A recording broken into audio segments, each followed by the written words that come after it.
Doctor Ravikant साहब, आपके पास मैं जल्दी से दो मेरे मन में हैं लेकिन मैं जरा लोगों को याद दिला दूं। गूगल कर लीजिएगा, एक नाम गूगल करिएगा, बालेश धनखड़। बालेश धनखड़ सिडनी।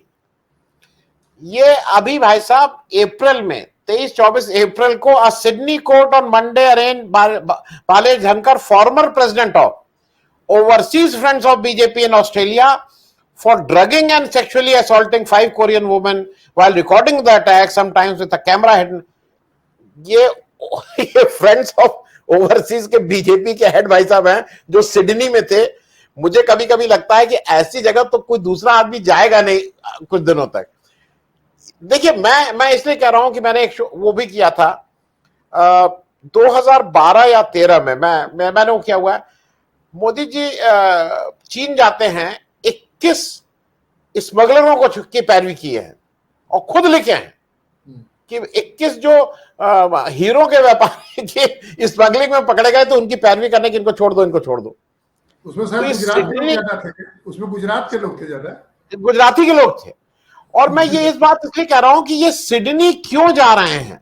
सिडनी से सारा व्यापार, केवल एक ज्यादा व्यापार ऑस्ट्रेलिया से आज केवल हिंदुस्तान के एक बड़े उद्योगपति का है।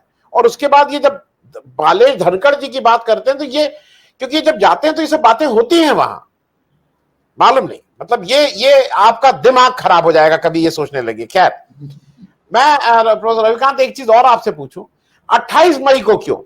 28 मई को सावरकर जी का जन्मदिन है। सावरकर जी का इस पार्लियामेंट से, इस लोकतंत्र से, इस उससे क्या लेना देना? मतलब अगर किसी ने सजेस्ट किया था कि 26 नवंबर हो जाता, किसी ने कहा था कि 9 अगस्त, अब 14 अप्रैल को कर देते डॉक्टर अम्बेडकर के उसमें, किसी ने कहा 9 अगस्त को कर देते।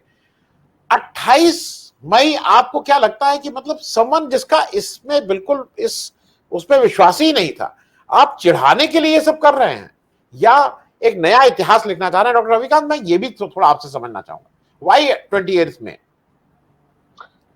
धन्यवाद सिंह साहब। मैं पहले तो माफी चाहता हूं कि मैं थोड़ा सा फंस गया था, लेकिन पहले सवाल, दूसरे सवाल से ही शुरू करो।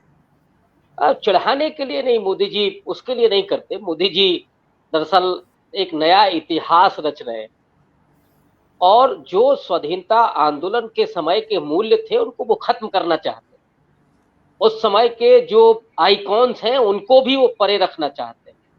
हम लोग जानते हैं कि राष्ट्रपिता गांधी के बरक्स वो सावरकर को लेकर के आए और वही सावरकर हैं जो गांधी जी की हत्या के आरोप में वो जेल में भी रहे थे। लेकिन उस इतिहास को भुला करके और हिंदुत्व की धारा को फिर से प्रकाश में लाया जाए, ये मोदी जी और उनकी पार्टी और आरएसएस उसकी पूरी रणनीति है।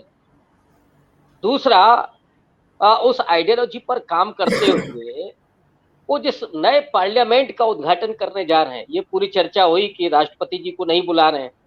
ऑब्वियस है, वो आप चाहे जितना कुछ भी कर लें, विपक्ष कुछ भी कर ले, वो नहीं बुलाएंगे। और हालांकि वो बुलाते तो उनको फायदा हो सकता था, वो ब्रांडिंग कर सकते थे कि देखिए एक आदिवासी महिला को हमने राष्ट्रपति बनाया और इस देश में करीब 8 से ज्यादा ही % आदिवासी है, उसको ये मैसेज दे सकते थे। लेकिन वो कैमरा कभी कभी फिर उनके ऊपर भी चला जाता। समस्या यहाँ है। और मोदी जी जब कोई काम करते हैं तो फिर कैमरा कहीं नहीं जाना चाहिए और वो बराबर नजर रखते हैं। मतलब इतना कॉन्शियस प्रधानमंत्री तो क्या, इतना कॉन्शियस आपने किसी व्यक्ति को भी नहीं देखा होगा। बॉलीवुड के स्टार भी जो होते हैं वो इतना कैमरे को कॉन्शियस नहीं रहते हैं, लेकिन मोदी जी हमारे रहते हैं। तो इसलिए वो कहीं फोकस में नहीं आने पाए वो राष्ट्रपति जी। और दूसरा, वो जो विचारधारा है वो किसी दलित को, किसी आदिवासी को, किसी पिछड़े को या किसी महिला को ऐसे किसी काम के लिए उद्घाटन में वो नहीं बुला सकते। इसी को वो मनुवाद कहा जाता है। और किसको कहा जाता है? आप केवल इसलिए नहीं बुला रहे हैं कि वो महिला है और आदिवासी है। इसके पहले भी जो हुआ उसमें भी राष्ट्रपति नहीं थे, शिलान्यास के समय भी। तो क्यों नहीं थे, इसकी अगर आप पड़ताल करेंगे तो वो उस मानसिकता का पता चलेगा। और दूसरी मानसिकता वो है कि कैमरा कहीं और फोकस नहीं होना चाहिए। लेकिन मैं समझता हूं कि विपक्ष ने अगर इसको कायदे से प्रचारित कर दिया जैसे राहुल गांधी मध्य प्रदेश में जब भारत जोड़ो यात्रा में थे तो उन्होंने जो सवाल उठाया था, और महाराष्ट्र से लेकर के वो मध्य प्रदेश तक, कि ये जो वनवासी जिनको कहते हैं वो आदिवासी हैं, और वनवासी कहते हुए क्या आप उनको जंगली बता रहे हैं? आप उनको चाहते हैं कि वो जंगलों में ही रहें, विकास में उनकी सहभागिता ना हो? ये राहुल गांधी ने आरोप लगाया था। और राहुल गांधी जिस तरह से सक्रिय हैं, कल के जो उनके फोटोग्राफ्स हैं, वीडियो है कि वो हरियाणा से, चंडीगढ़ से, शायद दिल्ली से चंडीगढ़ पहुंचे ट्रक में बैठ करके, तो जिस तरह से वो जमीन पर मेहनत कर रहे हैं, ये इश्यू उन्होंने उठाया भी है और वो आदिवासियों तक लेकर के जाएंगे, महिलाओं के बीच लेकर के जाएंगे। एक महिला होने के नाते और आदिवासी होने के नाते आप उनको उस पार्लियामेंट के उद्घाटन में नहीं लेकर के जा रहे हैं जो हेड ऑफ द कॉन्स्टिट्यूशन है, जो भारत का प्रथम नागरिक है, उसको भी आप नहीं लेकर के जा रहे। तो इससे भारतीय जनता पार्टी को मुझे लगता है नुकसान होगा, लेकिन मोदी जी अपनी उस मानसिकता के चलते नहीं करेंगे, इसमें भी मैं बहुत मुतमईन हूं। दूसरा जो सिडनी वाला, अब आप खुद ही उन सब बातों को सोच करके हंस रहे थे, और सच में वो कितना हास्यास्पद है। मोदी जी को ब्रांडिंग कितनी प्रिय है, और लेकिन वो इस बात को जानते हैं सिंह साहब कि उनके भक्तों के पास मस्तिष्क नहीं है। आपने जो कहा ना कि कितना दिमाग में चिंता होती है, कितनी उधेड़बुन होती है, क्या लगता है, उनके पास विवेक नहीं है, वो इस बात को जानते हैं। और अगर ऑस्ट्रेलिया के प्रधानमंत्री ने कह दिया कि वो द बॉस है, तो भाई लोग यहाँ बॉस शुरू कर चुके होंगे। उनको ट्विटर पर अगर आप जाकर के देखेंगे कि पूरे दुनिया के बॉस हो गए हैं, विश्वगुरु भारत बन गया है।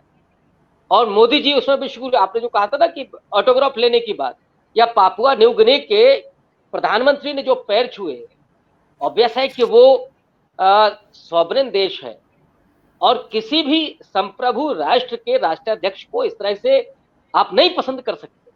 वो भले ही कितनी आर्थिक रूप से कमजोर ही मुल्क क्यों ना हो, आपका भूटानी क्यों ना हो, लेकिन क्या आप इस तरह से उससे मिलना ऑन कैमरा पसंद करेंगे? मुझे नहीं लगता है कि एक संप्रभु राष्ट्र अगर दूसरे संप्रभु राष्ट्र को इस तरह से अगर सम्मान देना चाहता है, तो फिर ये उस कूटनीति के दायरे में नहीं आता। ये दुर्भाग्यपूर्ण है। लेकिन भक्तों के पास संप्रभुता नाम की कोई चीज नहीं है, वो नहीं जानते कि ये अवधारणा क्या है। उनके लिए तो मोदी जी के सामने झुक गया, और वो भी पापुआ न्यू गिनी ही क्यों ना हो, लेकिन कोई झुका ना। बस इसी से उनको लगेगा कि कोई महंगाई नहीं है, कोई बेरोजगारी नहीं है, कहीं कोई संकट नहीं, अब हम सब झेल लेंगे। किसान प्रताड़ित हो रहे हों, वो पहलवान लड़कियां जंतर मंत्र पर परेशान हो रही हों, इस देश में लोग आत्महत्या कर रहे हों, उससे कोई फर्क नहीं पड़ता है, क्योंकि वो उसके अलावा सोचते ही नहीं है।